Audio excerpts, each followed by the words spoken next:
Welcome to the Get Sellers Calling You podcast for Christian real estate agents, where we help you grow your real estate business with some great marketing tips and grow your faith with some powerful radical faith teaching. I'm Beatty Carmichael, and I'm glad you joined us today. Today, we're going to be doing another Radical Faith Bible study session, and it's going to be absolutely phenomenal. You'll really enjoy it. So sit back and watch it and listen and be very blessed.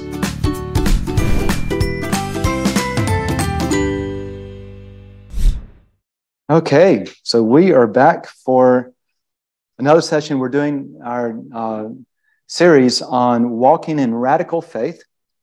And this particular session is one of my favorite. So for those who have, like one of my friends on the Zoom call, been around for a while with me, and he heard the original Radical Faith series when all it was a 7-series short Bible studies that I did. And the first one was, what is faith? And the second one is getting out of the boat. So we went back to the basics, and this is the last of the basics. And then from here on, it's some really cool new stuff that the Lord's been showing me. So just a real quick update for our podcast listeners. Be sure to subscribe. You can either subscribe to the channel that you're listening on, or if you're also a YouTuber, you can subscribe to our YouTube channel at Get Sellers Calling You. If you do like this, please share it on social media and let others watch it. And as I always share, the second time around is always the most effective. And so I'd like to encourage you, as you listen to this, go back and listen to it again. If you have a chance, go to our podcast website, which is either, depending on which channel you're on, the getsellerscallingyou.com or getradicalfaith.com, and watch the video, because you'll see me drawing up diagrams and stuff, and it just really makes everything else gel and come together. So with that, I want to talk about I want to do a quick review from last week, or at least the last session, as we get into this one. So we talked earlier about this thing we commonly call it radical faith. From God's perspective, it's just faith. It's like you're pregnant or you're not pregnant. It's not like you're radically pregnant. You're just, you either are or you aren't. And faith is the same way. You either have faith or you don't have faith. And we see this in Scripture. Jesus says, if you have faith, you can say to this mountain, be taken up and cast in the sea, and it will obey you. And so if you say to this mountain, be taken up and cast it into the sea, and it doesn't obey you, what does that mean? You didn't have faith. I mean, it's just either you have it or not. In our perspective with faith is that it's either, we do faith in gradients, okay? Someone's taking a trip, hey, pray for traveling mercies and traveling safeties. And I have faith that the Lord's going to get me from here to there safely. So that's one level of faith. But then, do I have the faith to give above and beyond what I think I can afford? Now, that takes bigger faith. Or maybe sell everything and give it all to the poor and go become a missionary over in Mongolia and be with Eric or someplace like that, right? And that's really big faith. So we always think of faith in gradients, but it's either you have it or you don't. I call it radical faith only because it kind of, it's a snazzy title, right? That's really the main thing. It's a snazzy title. But with faith, it is just faith. So let me ask you a question. I'm holding up my marker. How many of you have faith that this marker exists? Raise your hands. You know, yeah, or no one's falling for it. Okay, Caroline's not sure if she should raise her hand or not. Yeah, I caught everyone last week. You're fast learners. When I did this at the Love Lady Center last week, and then again yesterday, I held up my marker and everyone raised their hands. So for those who are just joining in, if you can see it, you cannot have faith in it. So yes, my podcast listeners can have faith I'm holding up a marker because they can't see it. But those here in the living room, you cannot have faith. So faith is the conviction of things not seen. And this is what Hebrews 11:1 says. It says, faith is the assurance of things hoped for, the conviction of things not seen. And notice that it's the assurance and it is the conviction. Okay, we're going to talk about this a little bit later, but just to draw it real quickly, Paul says in 1 Corinthians, now I think it's 1 Corinthians 13, that faith, hope, and love abide, right? Faith, hope, and love. But the greatest of these is love. And we're going to do a whole session that faith is rooted in love. And what you have is you have love as the foundation. And on top of love, you have hope that's built on top of that. And then on top of hope, you have faith. That's why faith is the assurance of things hoped for. And the things hoped for is those things that are absolutely certain to occur, and they're rooted in God's love. Okay? And so you have faith, hope, and love. And faith is that assurance of things hoped for. The other thing we find about faith, this comes from 2 Corinthians 5:7. Paul says that we walk by faith and not by sight. Okay? And the reason we walk by faith and not by sight, because faith is essentially, do you believe me? Do you believe my word to be true? This is where we see in Galatians, I think it's Galatians, could be Romans, where Paul is saying, and Abraham believed God, and it was reckoned to him as righteousness. So it's all about this belief, and it's about what we cannot see. And what we also find is that you have faith in what God's word says is always a heavenly truth. And then what happens is we live in the natural and the earthly realm, and what we see with our eyes is the earthly reality.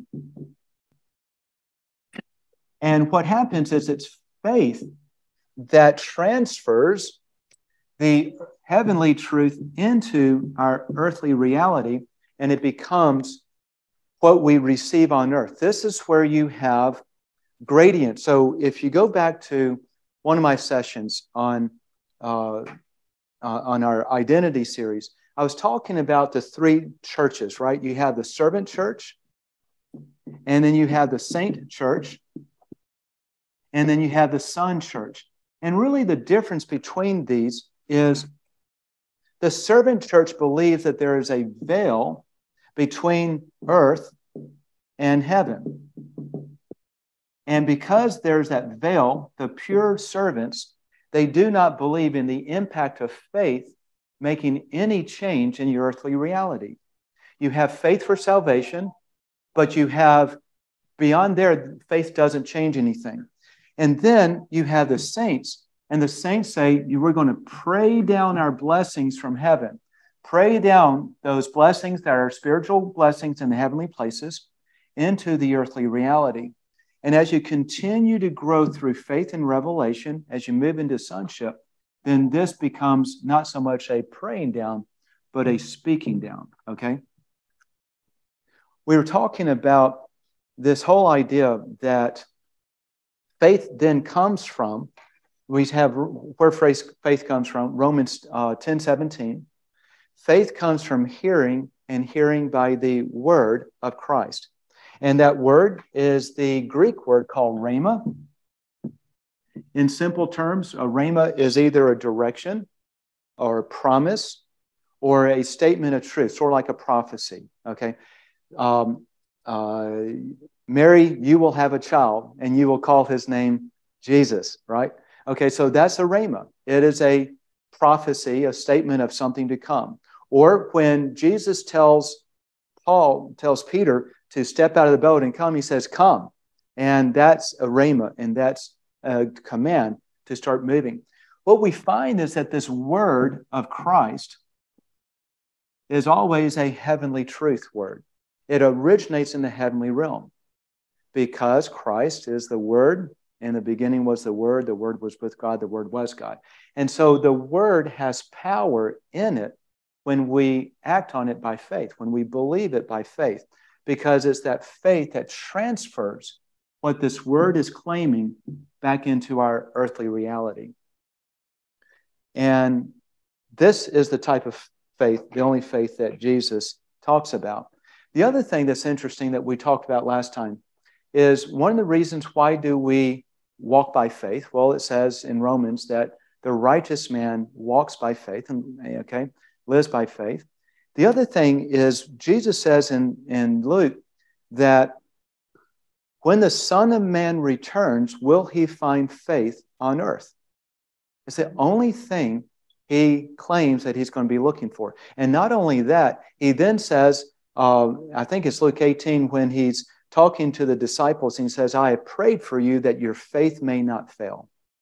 So we see all of these things that we talked about last time, that what is this thing called faith? And the last thing we talked about is that faith is acting on God's word. It's taking the action of God's word. And this is where we covered, and we'll talk about it in just a moment a little bit, but man acts on God's word before he can see, right? But he acts because God said to do it. And there's that faith, that belief.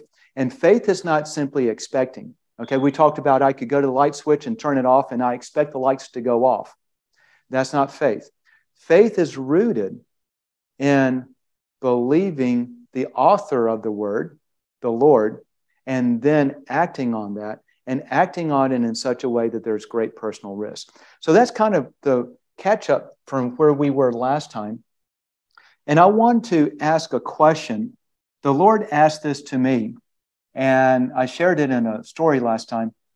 But some of you may be going through some challenges or something in your life right now, and you're really not sure what to do. And there's some fear, there's some concern, and some anxiety. And you've read God's word, and he seems to have certain promises or assurances, or he has spoken to you in your heart in a certain way.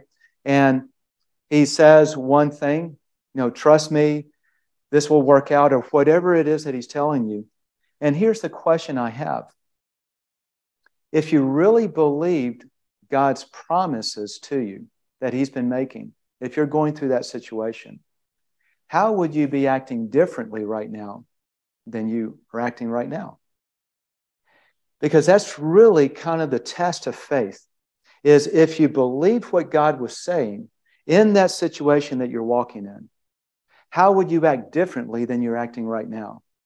Because I remember I was someplace, and this person, a friend of mine, who's been a Christian and a strong believer for a number of years, she's going through some situations and looking out into the future and God providing for them and going through some challenging times right now. And there was just a comment that she made that you could tell she was really fearful. And you could actually, when this comment came out, you could just kind of see this fear in her eyes. And the question is she really trusting the Lord and all of his promises to take care of them? Or does she take her eyes off of the Lord, off of the Word of God, and place them onto the natural earthly circumstances and loses her faith? Okay? And that's where I want to really kind of go into a little bit today. I want to talk about getting out of the boat. John Ortberg wrote a book a number of years back. I have to be honest, I don't remember much about the book, but I love the title because it says it all. If you want to walk on water, you got to get out of the boat. It's not going to be easy, and it's not going to be fearless. It's going to be fraught with a lot of risk. And all of that risk is you're going to place your entire livelihood or whatever it is in God's word and trust him. Now, here's what's interesting. I remember one of the things I was wrestling with and trying to understand is, think about this. We have faith for salvation, and then we have faith for things that we find very difficult to believe, like miraculous healing or raising someone from the dead. Or imagine you have someone with a mangled arm and it's broken in two, and you want to pray for that arm and say, in Jesus' name, be healed. How many of y'all think that'd be pretty tough to have faith in that arm, right? We see our finances and they're really rock bottom, and we go, oh my gosh, we don't have enough money. And you tighten your belt every way you can, and you start to live in fear because you just don't have enough money. But what's the difference between faith for salvation and faith for the miraculous in our lives? Have y'all ever thought about that? Here's what I'd like to suggest, because I was asking the Lord this and just kind of working this out. Think about faith for salvation is probably the greatest miracle of all, because we are changing our genetic line, right? We're changing it from the line of Adam going to hell to the line of God going to heaven. I mean, it is a change from one, if we call it in like a plant, one genus to another genus, going from a briar to an olive tree. It just doesn't happen. But yet we have no problem believing it. But we have problem believing something much simpler of God working supernaturally in our lives in whatever capacity it is. And the reason is we have no grid about going to hell or heaven. It's so out there that we really don't think about. We can easily believe in Jesus for salvation, but to believe in Him to meet our financial needs at the end of the month, when we got this really big bill coming up and we don't have any money for it, or to meet our health needs because we're really sick, or a loved one is dying of cancer with stage 4 cancer, and it's hard to believe, and especially when all of the data you get is the doctor saying, you're going to die, you're going to die. This is proven, this is science. And now we have to wrestle with, who do we believe? That's where the hardest part of faith comes in. So I want to talk about a God showing up moment as we move into this section. So God acts in supernatural ways in our lives, and most of the time we never even see it. Most of us, we think of, I remember one person, he's a friend of mine that I went to high school with, and he is critical about the whole concept of faith and at the time, maybe healing or things like that. He said, who needs that? You don't need to go out and heal someone to prove that you have faith or for God to love you. And I go, well, that's true. But you don't have faith just for healing or faith just for the miraculous or faith just for finances. What happens is this. If you go back to this whole concept of our heavenly truths, and part of the heavenly truths, one of the biggest truths that Jesus said is, I came that you might have life and have it abundantly. And down here in our life, in our earthly reality, that life doesn't seem all that abundant right now. In fact, for my friend, it's not abundant at all. He's been going through some really tough times, a very difficult divorce, financial challenges, possibly some health challenges. And he's saying, who needs that faith? You don't need to do miracles. What happens is we get our picture, our mind in the wrong focus. Walking by radical faith is not so much walking in the miraculous. It's walking in the abundant life that Jesus promised us to have. But that life can only be received through faith. Either you have your abundant life now on earth as your earthly reality, or you have to die and go to heaven before it's abundant. And that's no good, because when you die and go to heaven, it's already abundant. Jesus didn't have to promise it, right? So where we want to go with this is understanding that this abundant life, this God acting in supernatural ways, is not just the miraculous that we think about. So much of the way God acts in our lives for all these abundant blessings in our life, they appear to be providential circumstances. Think about the Israelites going through the wilderness. They're hungry. They want meat. So it says a wind started to blow in all of these quail from the sea, and they landed, and the children of Israel could eat. Well, that's providential. You would say, well, quails are just out there. Well, quails don't live out over the sea. Not so many quails to feed 2 million people. So as that wind was blowing, it looked like providential circumstances, but it was creation miracle happening every single moment. Those quail kept showing up. And so much of our lives, when we walk by faith, it just looks like providential circumstances that just somehow God just blessed us here and blessed us there. we worked hard and we got something over here. But really what it is God working in our lives for one reason, because we're walking by faith. And he's giving us this abundant life that he promised. We started to see some of the God showing up. And so where God shows up, sometimes we don't recognize it, but God is still showing up. The times that we do recognize, what we talked about last time, we had Elijah and the widow, if you remember. This is during the reign of King Ahab during Israel's time. There was a drought. There was a widow in Zarephath that God said, I'm commanding this widow to provide for you. So Elijah goes over there, excuse me, and he says, if you'll make me a bread cake first, then the Lord promises that your jar of oil and your bit of flour will not run out until the rains come.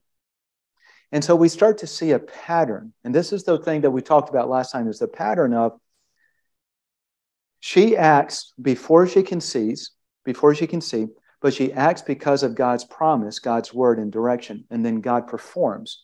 We saw the same pattern with Moses parting the Red Sea.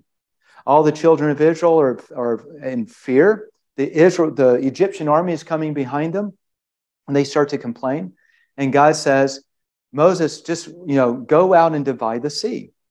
Raise your staff and divide the sea. So Moses acts before he can see, but he acts because God told him to, and then God performed. We see the same thing with Mueller. Okay, they have no food in the pantry.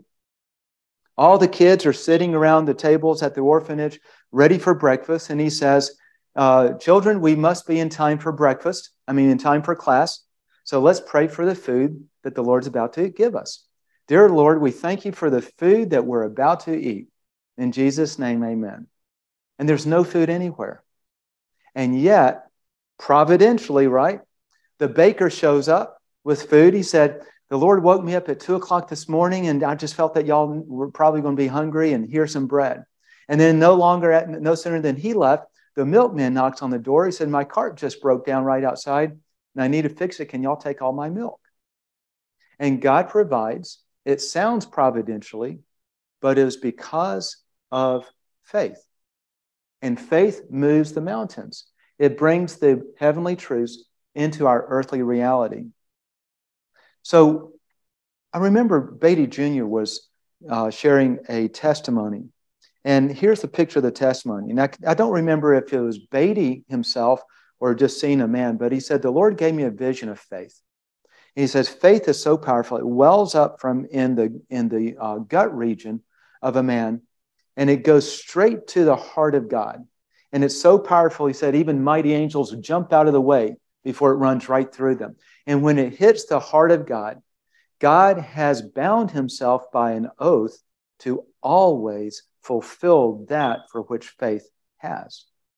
And when he first told that to me, I wasn't quite sure I believed it, but I couldn't really doubt it. This is Beatty. And for those who know Beatty, you can't doubt much that he says because he operates at a different realm. But then as I started to learn more about faith, it's really true, because faith comes from the Lord. And anytime there is faith, it's almost like an umbilical cord between you and God. And all the nutrients and all the benefits from God comes right down through that umbilical cord. And boom, there you are. You're full of faith, and you can walk in faith, and you can do things because God does them for you. So one of the things about applying this is there are 2 points I want to share as we get into this main teaching. Is that God shows up when he asks you to do something great. And typically it's out of the norm, and typically at great personal risk. If you think about every time we see faith in action, there's always risk. There's always something out of the norm. There are 2 ways you either walk by faith on his promises or you walk by faith on his direction. Okay. So in these cases, this is when God directs you to do something. It's always out of the norm. You're not going to do it. It's always great personal risk because there's some reason why you weren't going to do it to begin with. And God calls you to do it. The second thing about applying this faith is God will never call you to do something that you can do on your own. This is probably one of the big things that has impressed me over the years. If you think about every story in the Bible, when God has called someone, he's called usually the least of the people. Gideon, he was of the smallest tribe, of the smallest family of that tribe, and he was the youngest. So in their culture, he was the least of the least of the least. And God called him to deliver Israel from the Philistines and from the Midianites. And then you have David. He was the youngest of all the sons of Jesse, and he was the one keeping the sheep. You even have Saul, King Saul, and he was a very timid man. You have Moses to be the spokesperson, but yet he stuttered. In every single case, God calls people who don't have the innate ability. And I think this is on purpose because he doesn't want us getting the glory. He calls us to do what we cannot do, so we have to rely on him. And then it's only through his power and his spirit that does it and causes it to happen. And so in one sense, you can use for this radical faith term, a little definition is my definition, is radical faith is acting on God's word in such a way that failure is certain unless God intervenes, defies the natural course of events, and produces the outcome that you need. And this is when you really, that's a long way of just saying it. It's stepping out in a radical way where failure is certain, your risk is high, and you're going to be lost unless God intervenes. God's taking me through a little test right now. And it's always, our next session is test of faith to understand how he does it, but it's always through a test. Hey, do this. Think about Abraham. Abraham, go sacrifice Isaac. Isaac wasn't planning to do that. It's a great personal risk. It's out of the norm. And only if God shows up, then is it going to happen? You know, there'll be success. Otherwise, Isaac's dead and the promise is gone. And so God is always going to ask us to do something. So one of the things that you can understand about walking in radical faith is what does it really mean? If the Lord is calling you to do something that makes no sense, then at that point, that's probably a good thing. He's probably saying, I'm testing you. Do you have a little box faith or do you have a big box faith? I remember I was going, this goes back a few years back. We were in our business. And at this time, we were 2.5 years into a slump. And we lost 73% of our income during that time. At the point that this story takes place, I was without a paycheck. I had 3 months left in my savings account. We had drawn all of the money out of all of our lines of credit, so I had nowhere to go. And it was a Wednesday night, and I was preparing to give my stewardship testimony at church on how you can give faithfully and God provides. And I was kind of role playing. And in the role play, sometimes people will come up to me and say, hey, Beatty, you know, I've just lost my job. My car broke down. My water heater's busted. What do I do? My standard response was always, well, increase your giving. Because God promises that if you give faithfully, you cannot outgive his ability to produce and to provide for you. This comes from Malachi 3:10 and 11 and 2 Corinthians 9. And that's the way I kind of always had stated it. So as I was role-playing this, the Lord said, well, do you really believe that, Beatty? I said, yeah. He said, then why don't you increase your giving? Now, keep in mind, I have no paycheck. I had 3 months of savings left. Out of that savings, we're still giving some giving commitments that we had, which were about $2,000 a month. So they were not insubstantial. And in 3 months, it all goes kaput. So I said, Lord, I'm giving a lot already. We have 3 months left, no income. What more do you want? He said, do you really believe what you're about to tell those people? I said, yeah. He said, then why don't you do what you say? Increase your giving. So I say, okay, here's the deal. Now, normally I don't make deals with the Lord, but this was a pretty substantial risk. I wanted to make sure it's him. I said, okay, to make sure this is you and it's not me, here's the deal. You have someone call me tomorrow, or some groups of people call me tomorrow from a ministry, and I will fulfill everything that they ask for financially, up to and including everything I have in my savings account. But it's up to you to prove it. You need to have them call me. Okay? And normally people have been calling me all the time, but for the last several months, no one called me. I guess they knew how bad we were doing. So I woke up that morning all excited about writing a check for everything I had in our savings account and giving it away and putting ourselves entirely at the mercy of the Lord to provide for us. Now, how many of y'all would be excited about going into work and writing a check for everything you've got and putting all of your trust entirely on the Lord and doing it on purpose? Yeah, kind of gutsy. But this is what I'm calling, this is radical faith, right? So I went into the office and there was a voicemail on my phone. So I checked it, and it was a guy at our church who manages ministries. His name is Chuck. And he said, Beatty, we've got this ministry that's needing some money. He's being very delicate, but he finally said, and they're needing $375.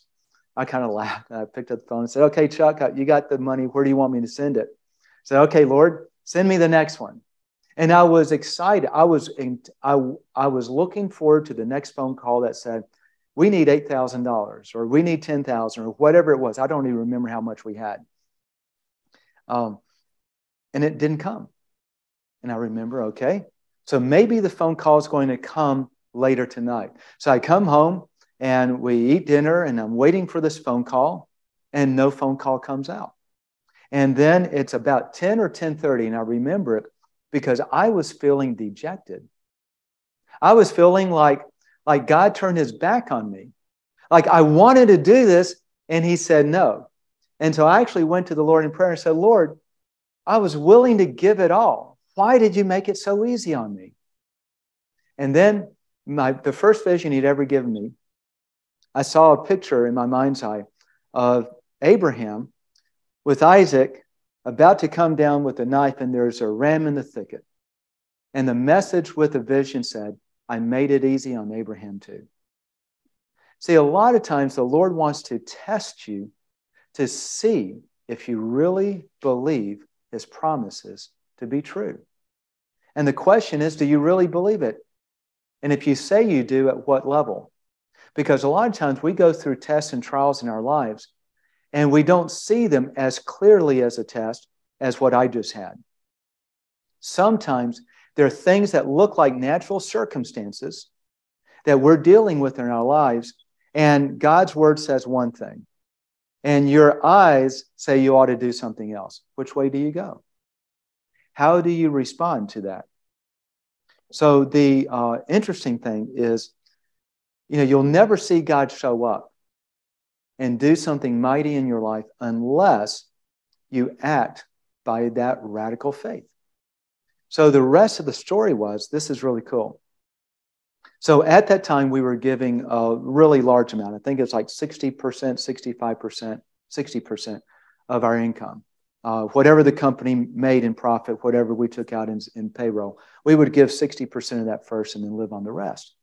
So within 3 months of me giving that testimony and doing this little test, the Lord brought on an account that came in so fast that within those 3 months, we were able to give $110,000 away. It was the biggest giving months we ever had in our history. And within 5 months, every bit of all of our lines of credit were totally paid off. And we had no idea of even expecting anything of that magnitude. But yet, God will bring his abundant blessings down into our lives if we're willing to walk by faith and believe him. So I want to show you some examples in scriptures on this and try to put some meat around it and teach through these. So let's turn to Matthew 14, and we'll start with verse 28. Matthew 14, 28. This is Peter walking on the water. This is one of my favorite passages of faith because it is so clear. Now, I'm not a scientist, but I like to do scientific experiments. Always testing, always looking. You know, anytime you do, like in marketing, you do what's called a split A/B test, okay? And a split A/B test, real simple, is you take your marketing list and you randomize it and you test one variable. We'll call this variable number 1. And then you'll test variable number 2. You're only testing one thing. It's the same variable, but you're either testing it on or off. You know, we're going to say this or we're not going to say that, whatever it is. And then you send it out and you see which ones of these produces the most results. When you have a split A/B test in marketing, it allows you to eliminate all other variables and look at just the one thing that you're testing. Does that make sense? What we have here with Peter on the walking on the water is that perfect laboratory experiment or the A/B marketing test concept, because we see the identical situation, no other variables except one, and we see two different outcomes. Watch this. Matthew 14, verse 28 through 31. Peter said to him, by the way, this is just give you the backstory. The disciples rowing in the boat all by themselves. Jesus had gone up to the mountain to pray. This was right after feeding the 5,000 people. Now Jesus comes walking on the water. Everyone's scared. And Jesus says, no, it's just me. And that's where we pick up. Peter said to him, Lord, if it is you, command me to come to you on the water. And he said, come. By the way, that is a rhema. Come, that's a command. And watch this. This is interesting. Intrinsic within God's commands for us is built into it the promise of Him performing what He's commanded us to do. Okay? So that's what we see. Jesus says, come. And Peter got out of the boat and walked on the water and came toward Jesus. This is a miracle. He acts on God's word and a miracle happens. But then we see the next. But seeing the wind, he became frightened, and beginning to sink, he cried out, Lord, save me. Immediately Jesus stretched out his hand and took hold of him and said to him, you of little faith, why did you doubt? We talked about this last time, but one of the only rebukes that Jesus ever gives his disciples is that one rebuke of you of little faith. Why did you doubt? Now, I want to park here for just a moment and talk about a couple of things. So what we see is really interesting. If you actually analyze this, what we see is Peter doing the same activity. He gets out of the boat, and as he keeps his eyes on Jesus, now Jesus is called the Word of God, right? In the beginning, John 1 says, in the beginning was the Word was with God, the Word was God, the Word became flesh. So he's the Word of God.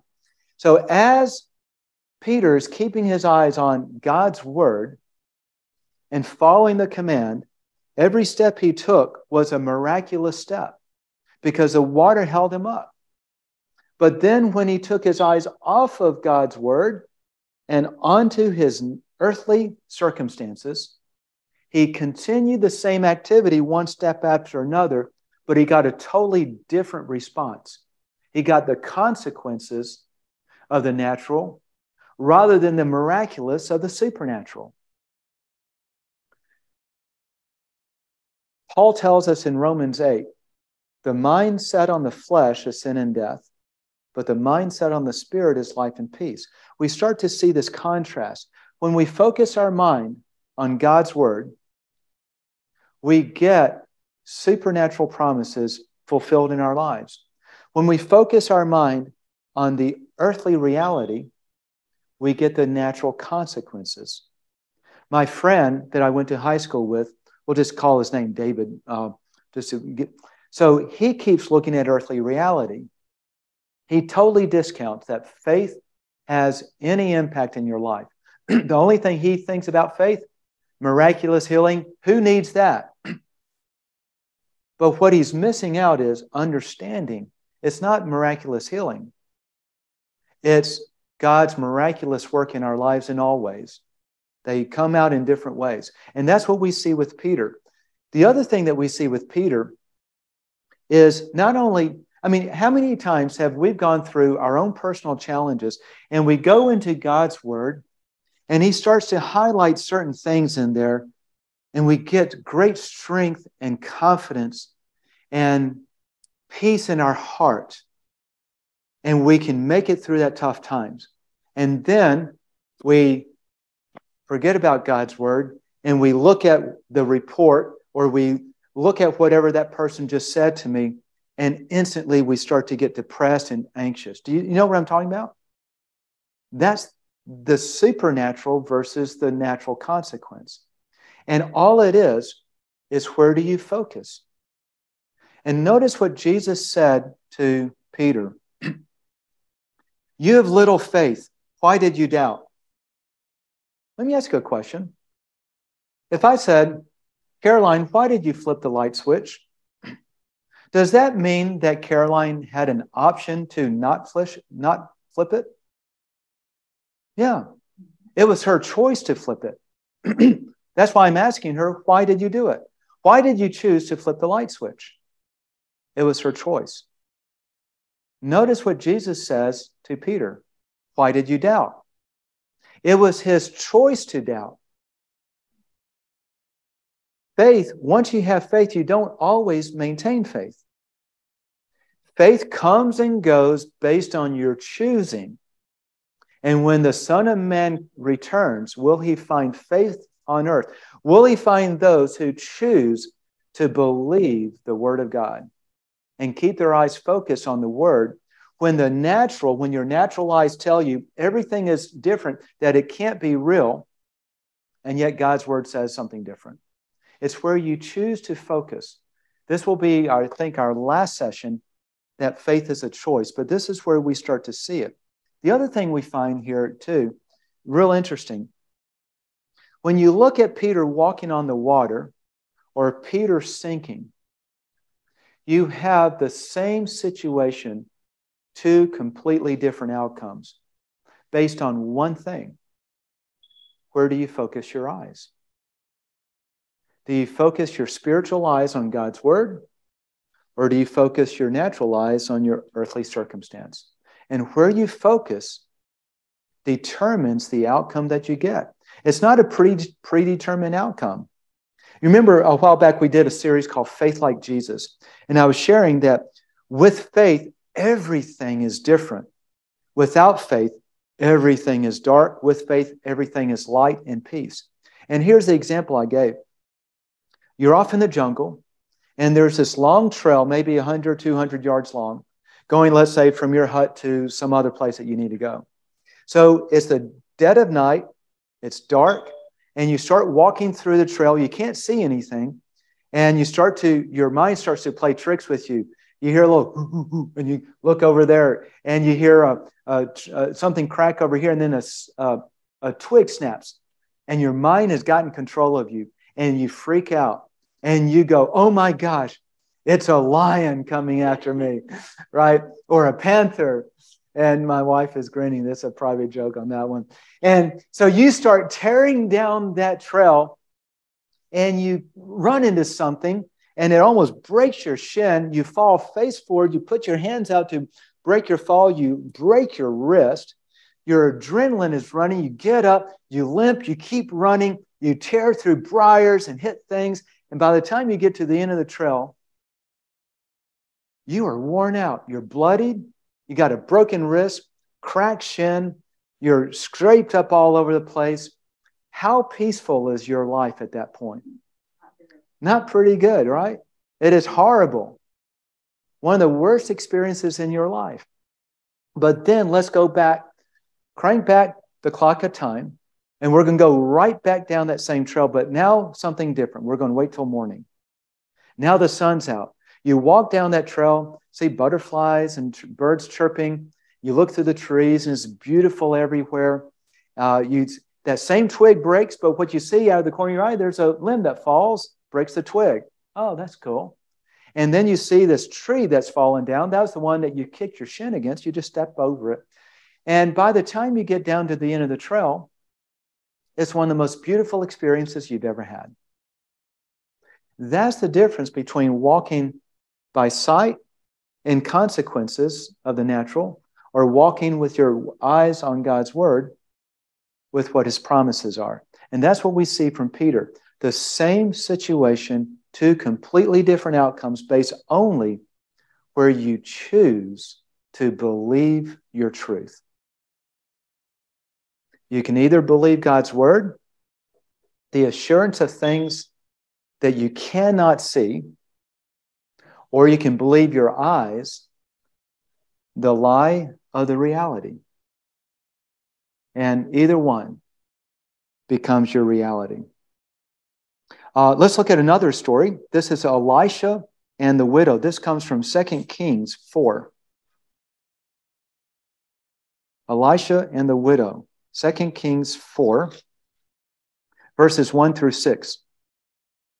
We're going to learn something else on this one. This is really cool. And the story tells the whole situation, so I won't give a backstory on it. Now, certain women of the wives of the sons of the prophets cried out to Elisha, "Your servant, my husband, is dead, and you know that your servant feared the Lord, and the creditor has come to take my 2 children to be as slaves." Elisha said to her, "What shall I do for you? Tell me, what do you have in the house?" Notice the first question is, what do you have? We also see this with Jesus. He says that he asked Peter with the 5,000, he said, "Peter, we got 5,000 people. How are we going to feed all these people? What should we do?" And it says in one of the passages, and Jesus said this to test him. But it was always, what do we have? That's what we have here. Elisha says, "Tell me, what do you have in the house?" And she said, "Your maidservant has nothing in the house except a jar of oil." Then he said, "Go, borrow vessels at large for yourself from all your neighbors, even empty vessels. Do not get a few. And you shall go in and shut the door behind you and your sons, and pour out into all of these vessels, and you shall set aside what is full." So she went from him and shut the door behind her and her sons. They were bringing the vessels to her, and she poured. When the vessels were full, she said to her son, "Bring me another vessel." He said to her, "There is not one vessel more." And the oil stopped. So a couple of things we can take out of this. God uses the little that we have to produce the abundance that we need. He always provides not only enough, but he provides a great abundance beyond what you need. That's what we see here. And we see this in every case. We even see it in our own lives, that he always takes the little that we have and then he multiplies it to provide the abundance that we need. Okay? The other thing is we see with this is the same thing we saw in our last session.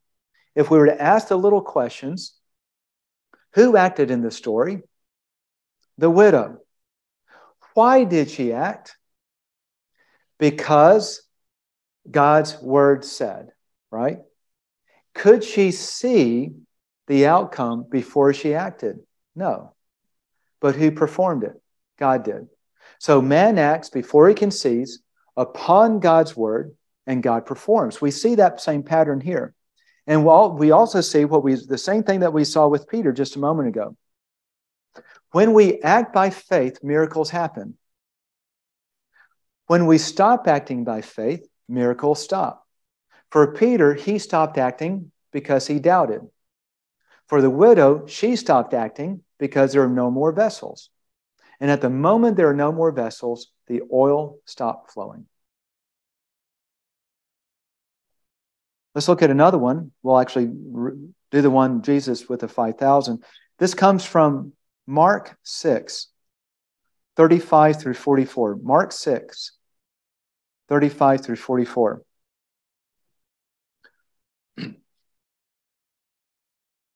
And I'll begin. I'm going to skip around, but I'll let you know where I'm skipping.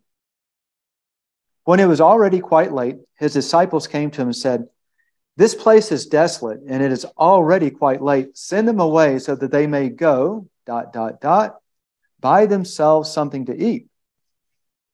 But he answered them, "You give them something to eat, ... How many loaves do you have? Go look." So Jesus asked the same question that Elisha did.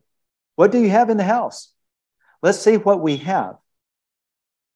And when they found out, they said, 5 and 2 fish. And he commanded them all to sit down by groups on the green grass, ... They all ate and were satisfied, and they picked up 12 full baskets of the broken pieces, and also of the fish. There were 5,000 men who ate the loaves. So we see the same pattern, okay? God takes the little that they had to produce the abundance that they need over and above all that they needed. The other thing we see the same pattern. So in this case, the disciples went out. Jesus broke the bread, gave it to the disciples, and they went and passed it out. What we know is it multiplied as they were passing it out. So we see the same thing, that man acts before he can see. They only got a few pieces of broken bread, but they act because of the direction, the rhema, the command of the Lord. And intrinsic in that command is the promise of the provision. And then God performs. As they're going out and acting, this bread is just constantly multiplying, feeding everyone. If we looked at the story of Gideon, we're not going to go there. I'll just kind of walk you through real quickly. This is in Judges 7. Some of y'all probably know the story. But the Midianites come against Israel. This is during the time of the Judges. Gideon is all afraid. Okay, this is where you have the fleece, the test of the fleece. We're going to pass over that. But what happens now is there are 135,000 Midianites. And so Gideon goes and musters up Israel, all the soldiers, the peasants and farmers. They're not soldiers. They don't even have, they don't even have weapons, right? And he brings them, and now you got 32,000 Israelis against 135,000 Midianites. How many of y'all know that the odds are not very good? They're horrible. So God changes it. He says, Gideon, the odds are too bad. This isn't good. Tell those who are scared to go home. So 22,000 people leave, and now Gideon's left with 10,000 people. From Gideon's standpoint, he's going, this is worse. From God's standpoint, he's going, it's not enough yet. So he calls them again. He tells them, go tell them to drink out of this brook, and based on how they drink, you send the groups that drink one way home. And so now Gideon is left with 300 people against 135,000 Midianites. And God finally says, okay, that's enough. This is all I need. Because he doesn't want man to get the glory. Remember, he never asked you to do something that you could do on your own. He always going to ask you to do something that you have to believe him to provide before you do it, so that he gets the glory and he can train you up as a test of faith. So they have these 300 men, and they go out against 135,000 Midianites. They go out at nighttime, and God told them to carry a torch in one hand with a basket over it, a jar over it, so it won't let out the light, and carry a trumpet in the other hand. And they're going to line up in this big valley, and then they're going to all break the jars so the lights flash open, blow the trumpets, and yell for the Lord and for Gideon. Okay? So now I want you to put yourselves in not only the shoes of Gideon, but the shoes of all the 300 men that are with him against 135,000 Midianites. And they're going down and saying, I know their heart was beating, scared to death, but they're obeying the Lord. Here's the other thing about faith. You can be scared, and God still honors your faith of obedience. There's several ways that faith comes out. One is by obeying what God says, and the other by living by what God says. They're both focused on what God says. They're both focused on the Word of God. But one is by command, and one is by simply the command of living that way. So they're going out there, and I know what they're thinking. Oh, gosh, I hope you're there. I pray you're there. I don't know how this is going to work out, but we're obeying you. And we know the rest of the story. They broke the jars. The torches flamed up. They blew the trumpets. They yelled. And all of the Midianites attacked each other and killed each other. And then the rest of Israel come and chases the rest of them, and it was a great defeat. So you see the same pattern.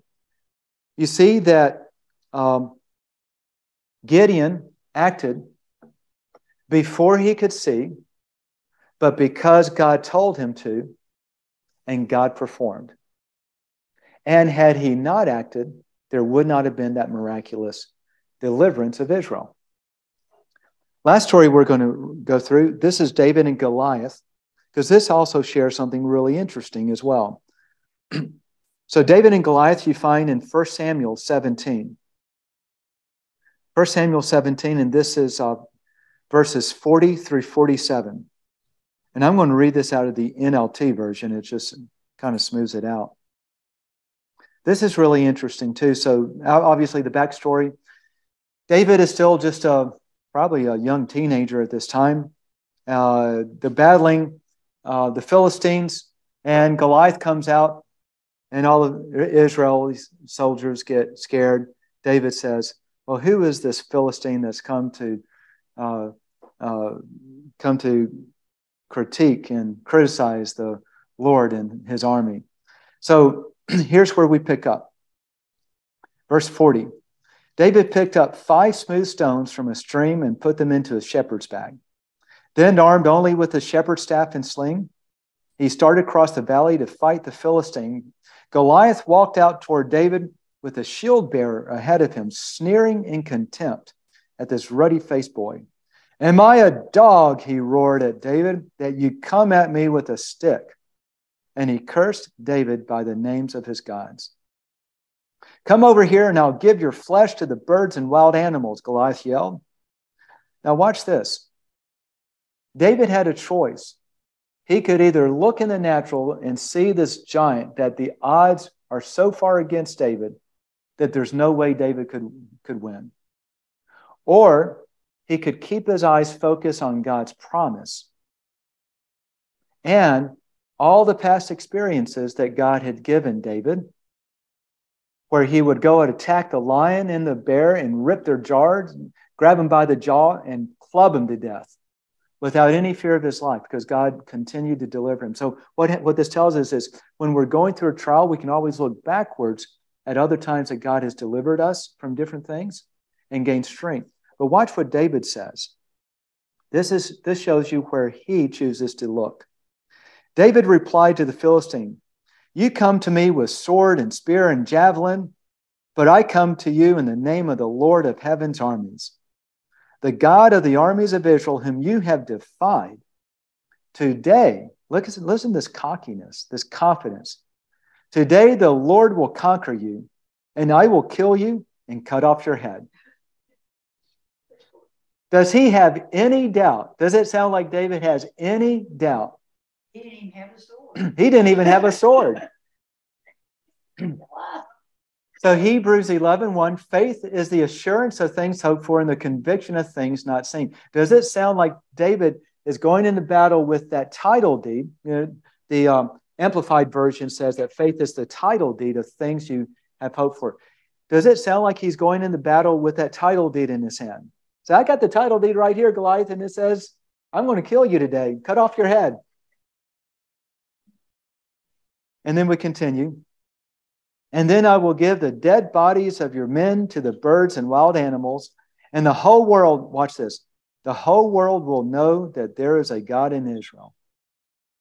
Why is David doing this? Not for him, though there is benefit for him. He gets the king's daughter in marriage, and his whole family goes without taxes now. So there's something, by the way, don't underestimate the value of incentive. If you go back to the backstory on this, once he hears what the king is offering for whoever kills Goliath, he asks the same question 3 times. And what is the king going to do for the one who kills Goliath? Who is this Philistine defying God, right? And so that's the backstory. So this is where we are now. And then we finish.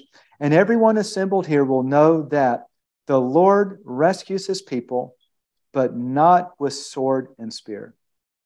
God rarely performs the miracle that we're looking for in the way that we think He will. He doesn't use man's means to accomplish His purposes. And then the final statement from David. This is the Lord's battle, and He will give you to us. Great confidence, great faith, great belief on what the Lord is going to do. And so with that, what we see is several things. We see this great faith of David. But the great faith of David is not a supernatural faith, but it is faith in the supernatural. It is the faith that says, I believe my God. I believe the Lord. He has called me to go out, and I will do it. He has done it in the past, and this is nothing different. I have complete confidence in what my Lord will do. And then we also see the same thing we saw in these other passages. God took the little that He had and produced the abundance that He needed. He didn't even have a sword. He was saying, I'm going to kill you and cut off your head. And He didn't even have a sword. But God took one stone, the little that He had, and from that one stone, He produced the abundance that He needed. And David ended up killing Goliath with his own sword. The stone took him down. It says he then took out the sword and he killed Goliath with it. And then he chopped off Goliath's head with his own sword. So God always provides the abundance that you need. And then we see the same thing here. Who acted? David did. Did he act before he could see? Yes.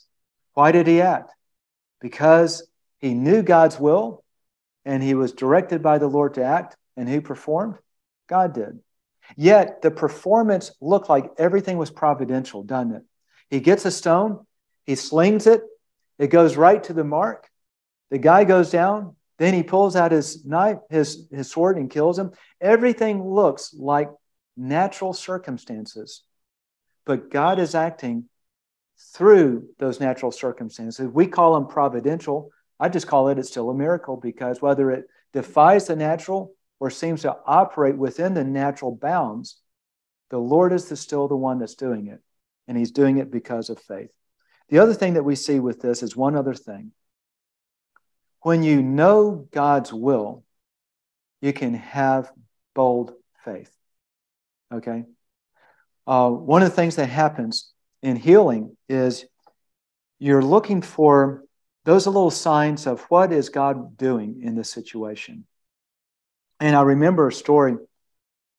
There's a guy over in one of the churches, they do a lot of healing, and this guy had a bad left kidney, and he needed a kidney transplant. And he'd been to people, had them pray over him and lay hands, and God didn't heal it, and he's just kind of given up on it. And someone invited him to come to this meeting, said, no, that's not for me. God isn't going to heal me, right? And he had a lot of doubt in what God's will was to be. But he finally came, and someone got up on stage and was just giving what's called a word of knowledge. For those who don't know, word of knowledge is where God just puts something on your heart and you say, I think God wants me just to share this, so here I am. And so this person comes up, grabs the microphone and says, I don't know why I'm sharing this, but I just feel the Lord wants me to say that He loves someone's left kidney. That's all it took. And that man who was suffering with this left kidney believed that that message was for him. And all it took was that little bit of belief, and then God healed his left kidney. So watch the compassion, okay? God had this abundant life, this promise of healing for this man's kidney. But that man's lack of faith, he doubted it, kept him from getting it. And that faith was being blocked, and he was not receiving the healing. And so God, with great compassion and love, supernaturally encouraged him, providential circumstances, to show up, and then had someone else to speak a word. And that word resonated in his heart and took away the doubt just enough that he could believe, that's for me. And as soon as he had that belief, then the Lord passed that training, that healing down through his faith. And now he received his heavenly blessing that the Lord had for him all along. But his doubt kept getting in the way. As you grow in faith, what happens is you begin to doubt less because you begin to trust more. In the early stages, we always tend to doubt. And that's the key to radical faith. You start to understand God's will. The more you understand God's will, then the more you will see your walk by faith.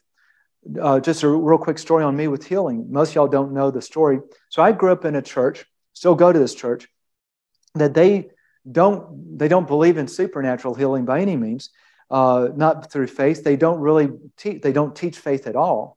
And so I started watching these videos, I think this was on Netflix, of just the movement of the Holy Spirit today. And I started seeing people being healed. It was like a documentary series, and people getting healed just all over the place as someone would pray for them. And it really caught me. I go, oh my gosh. So I start to study it, and I went to my church, went to my pastor, and what do you think about this? And no, that's, that doesn't happen. We don't believe in that. That's against the doctrine, right? The doctrine is supernatural gifts have ceased. So I realized that they couldn't help me. So I went outside of my church to that group of people, and I started to read the books and go to their seminars, and I was looking for one thing. I didn't want them to tell me what they believed. I wanted to see what scriptures they were reading that I wasn't reading the same way. What does God's word say? I was looking for their understanding of God's word. And then I went to God's word and I started to study those same scriptures. And it took me 6 months, but I came to the absolute conclusion it was God's will to heal. Because that's the first thing I didn't understand. Is it God's will to heal? Because in not only in that church, but in a lot of churches, Lord, please heal this person if it be your will. And if it be your will, well, and then we were taught, well, sometimes it's not God's will to heal because he wants to teach them. He wants to teach them something through the sickness. So he brings sickness or allows sickness so that they can grow. That's what I was taught. I went back to the scriptures. And you know what I found? I found conclusive evidence that it's always God's will to heal. That Jesus never turned away a single person who came to him for healing. Anytime they asked, he healed. So now there's this disconnect. Why aren't more people being healed here on earth? But once I began to understand and came conclusively to what is God's will, once I understood what God's will was, then only at that point, it took 6 months, I decided to actually start praying for people. And that first weekend I prayed for people, I saw 6 people healed. One of RSD, she extreme pain that the doctor said is incurable. And one had degenerative discs in her neck and her lower back and couldn't even move her head. And now she's moving it all over. I mean, I saw amazing things. But it only happened once I understood what God's will was. See, this guy with the left kidney, he kept doubting because he did not know God's will. He felt it wasn't God's will to heal him. So God gave him a word so that he could believe it was his will, so he could believe. What we see with David, David knew it was God's will. And that's why he was so confident. And so I want to end up now with there are 4 truths about radical faith. And the first truth, number 1, is you must clearly know God's will if you're going to walk by faith. Because faith is, do you believe me? Right? And if you don't believe him, you don't know his will, you definitely aren't going to believe him, and you can't walk by faith. So that's the first step. Number 2 truth about radical faith is you must act in faith without any doubting. As soon as Peter doubted, he sunk. When this guy with the left kidney doubted, he didn't get healed. Faith has to be without any doubting. Doubt immediately squelches faith. Now, you can have faith and fear. You can be afraid. Like Gideon, I'm sure he was afraid, but he was obedient. But he didn't doubt God. He knew God could. He knew that God would, but that doesn't mean you're still not afraid. Okay? Truth number 3 is you must be willing to accept risk. I did a teaching a while back called Demands of Faith. We had some young guys over here.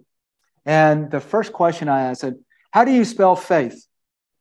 And Tate blurted it out perfectly. R-I-S-K, right? R-I-S-K. That's how you spell faith. Risk.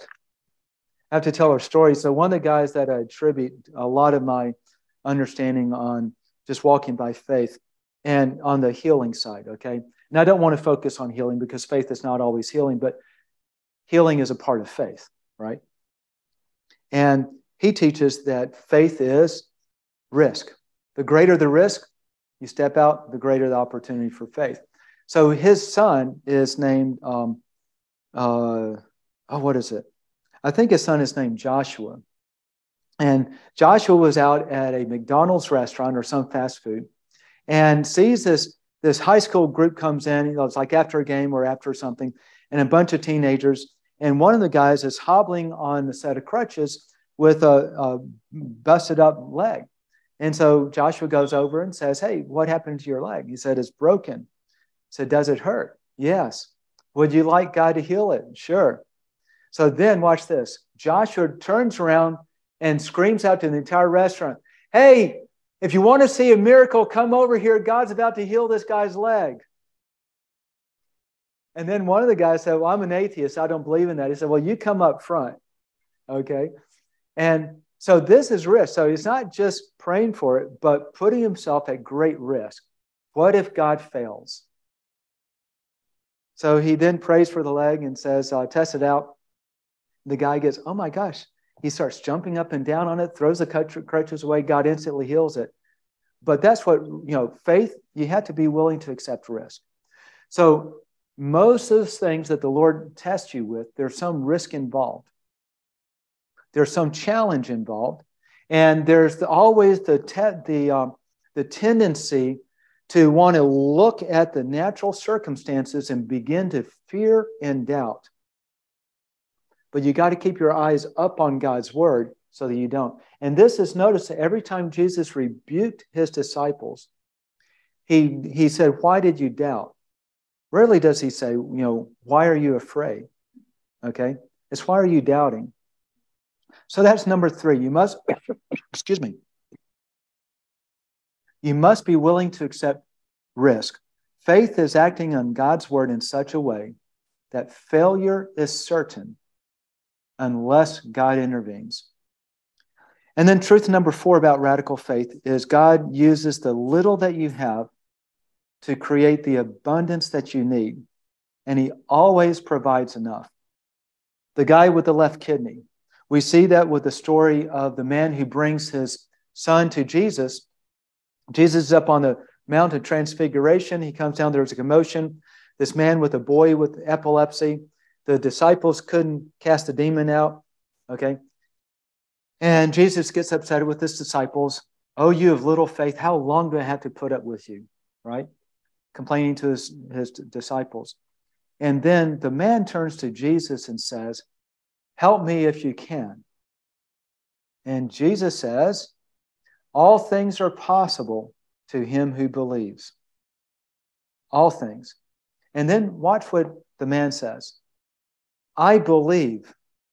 Help my unbelief. So God always takes the little that you have and multiplies it to the abundance that you need when you walk by faith. I remember one last story I'll share is many years back, we find ourselves at the beginning of this year, I was unemployed and trying to figure out how to support a wife. PA was a stay-at-home mom. James was just a little in diapers almost. We had another baby that came that year. This was Beatty Jr. And We had a house with a mortgage payment, a car with a mortgage payment, if y'all ever had one of those. PA had to have a root canal that year, $1,200 in cash. And we had no savings left at the beginning of the year because we gave it all away to a missionary. Okay? So we went into this year with nothing. I tried 13 different things to make money that year, just try to support the family. My adjusted gross income, I think I still have the tax returns now, $11,821. And from that, we faithfully gave 20% off the top to the church and to whatever ministries, and then we lived off the rest. Why? Because God's word said you cannot outgive his ability to take care of you. And what happened? Because that's risky, right? So that year, we never missed a payment.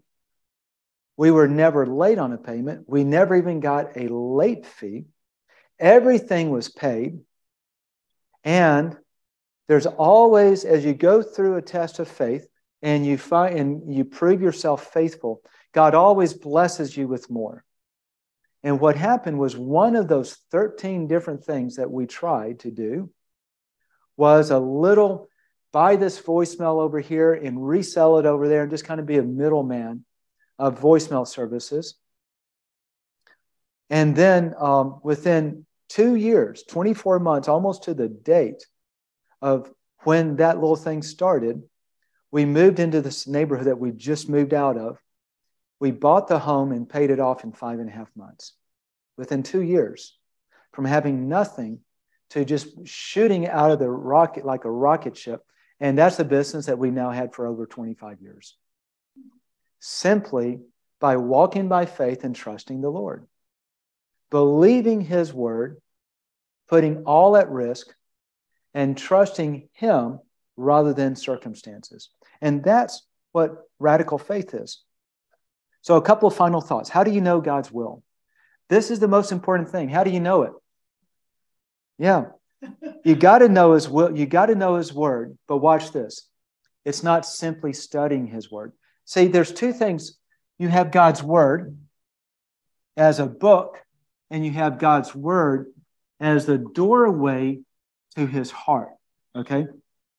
I was sharing with a friend of mine, I think online, that when you're studying God's word, you have this element of faith. Okay, so this is God's word, right? This is the word. And on the far side, with limited faith, God's word is a bunch of words on the page. Words on the page, right?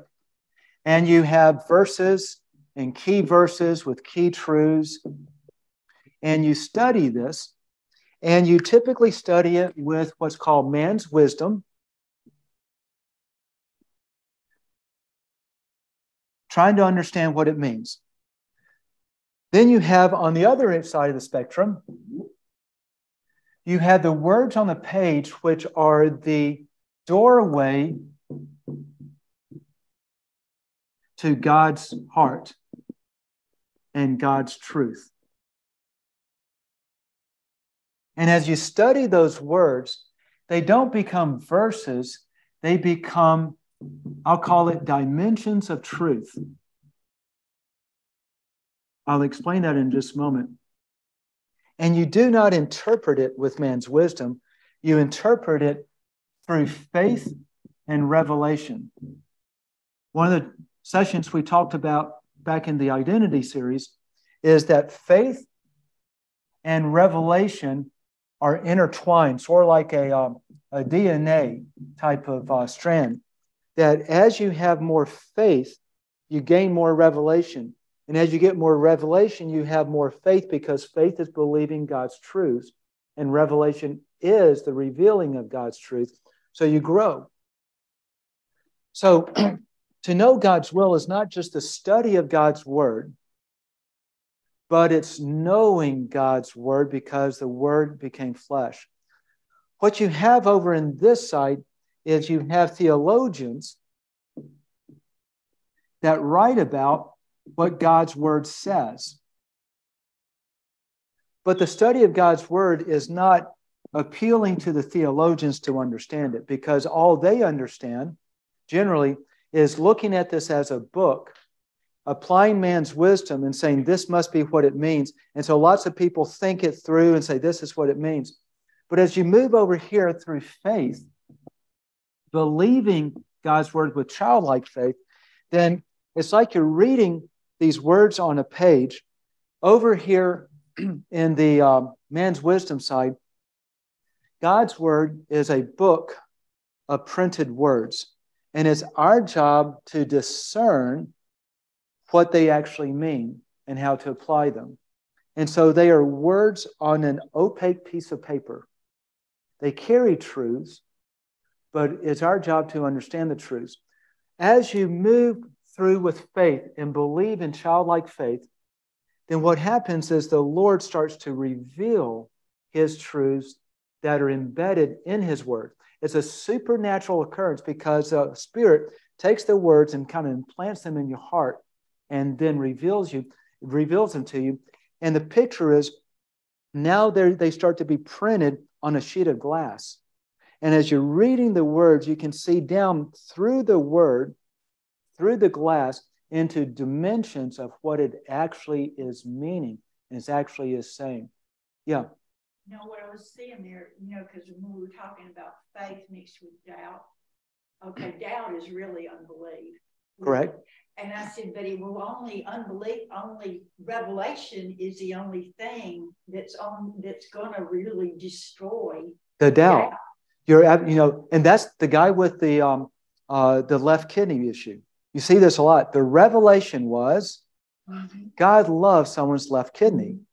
And that destroyed his doubt, just like what you said. Exactly. So the revelation destroys doubt and increases your faith.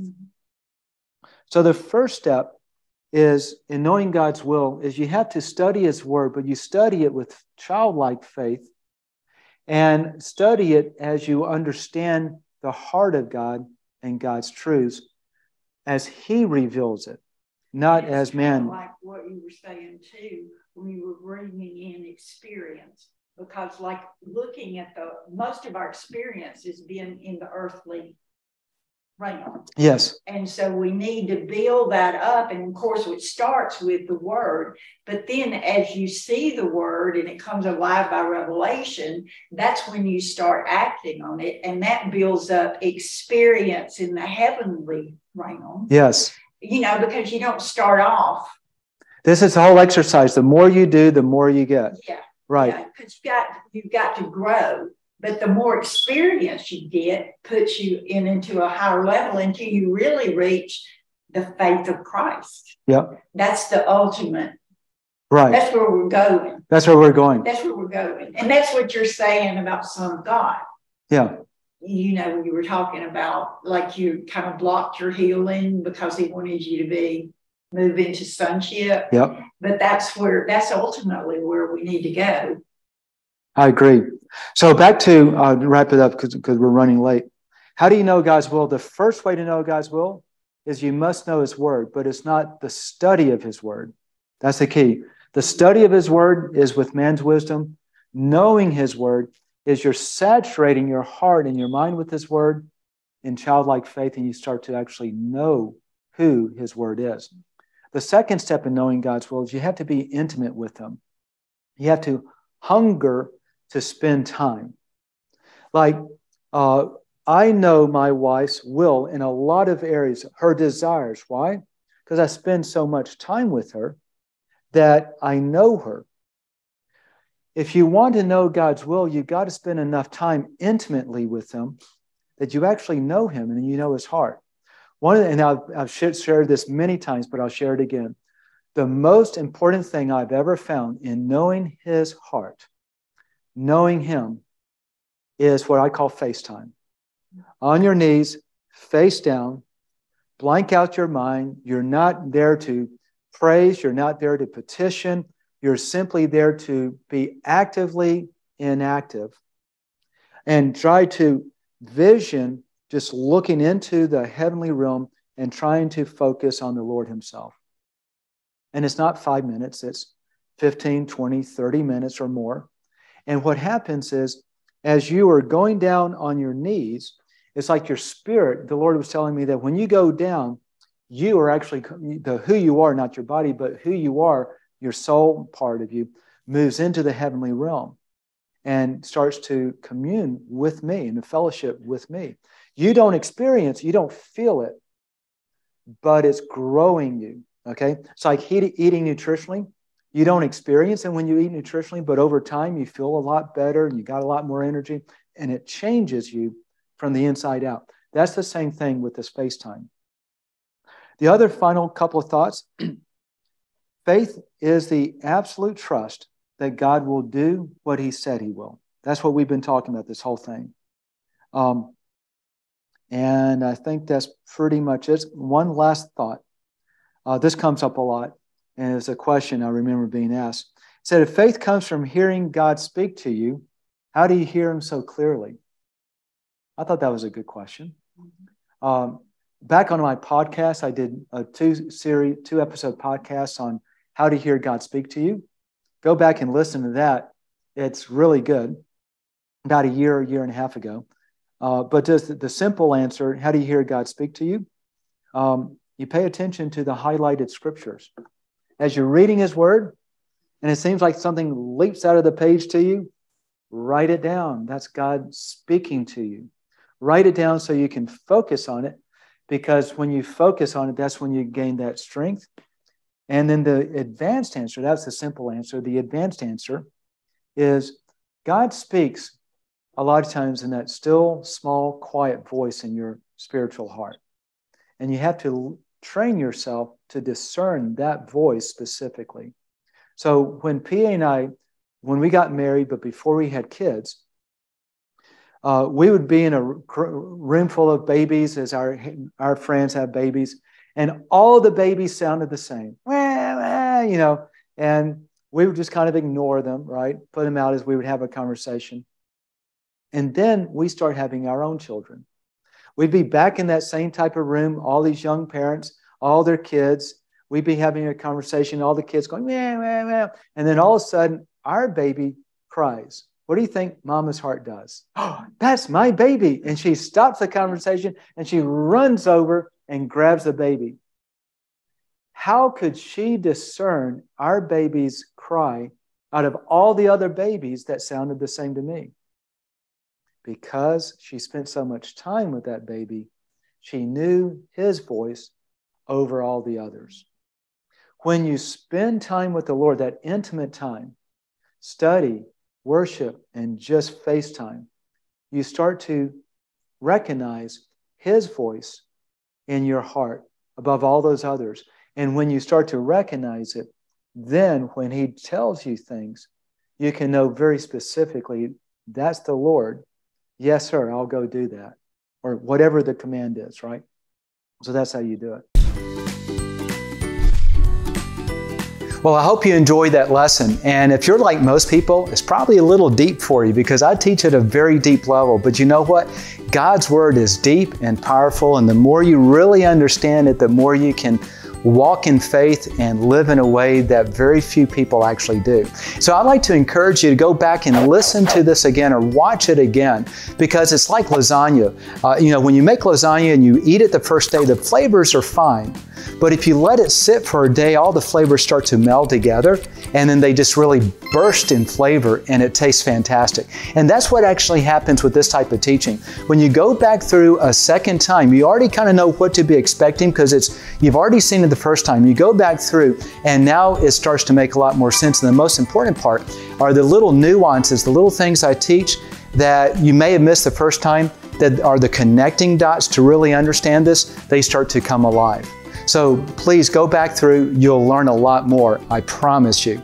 Also, I'd like to extend an invitation, as long as, I'm not sure when you're watching this, but currently I open up my Bible study teaching to Zoom participants, okay? And if you'd like to come and join on a live session, be able to ask me questions or just actually watch it live, then you can find that channel and find the times at my Radical Faith website called getradicalfaith.com. That's where I take all my Radical Faith teaching and just put it in one website, getradicalfaith.com. And up at the top, you'll see a link that says Bible Study. If you click that link, if I'm still opening this up to the public, then you'll find the schedule and you'll find the Zoom link, and I would love to have you join us. Thanks again for watching. Again, be sure to go back and watch it a second time. It's going to make a lot more sense. Have a very blessed day and be very, very blessed.